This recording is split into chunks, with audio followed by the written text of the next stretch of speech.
মহাকাশে হারিয়ে যাওয়ার মহিলার কি হয়েছিল?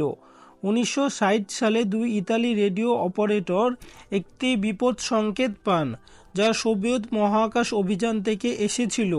যখন তারা এটি রেকর্ড করে, তারা শুনতে পান একজন মহিলার কণ্ঠস্বর, যিনি মহাকাশ থেকে সাহায্য চাইছেন।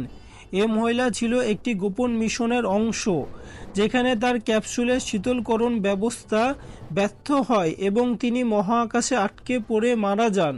এই রেকর্ডিংটা কখনো প্রকাশিত হয়নি, কিন্তু এটি আমাদের মনে প্রশ্ন জাগায়, সোভিয়েত ইউনিয়ন কি সত্যি এ মহিলার মিশন গোপন রেখেছিল? ইতিহাসবিদরা এ অভিযানের কোনো রেকর্ড খুঁজে পাননি, কিন্তু ভ্যালেন্টিনা তেরেস্কোভা, যিনি 1963 সালে মহাকাশে যাওয়া প্রথম মহিলা, তার আগে কি আরেকটি গোপন মিশন ছিল? এর রহস্যময় মহিলার গল্প আমাদের মহাকাশ অভিযানের ইতিহাসের অন্ধকার দিকগুলোকে উন্মোচন করে।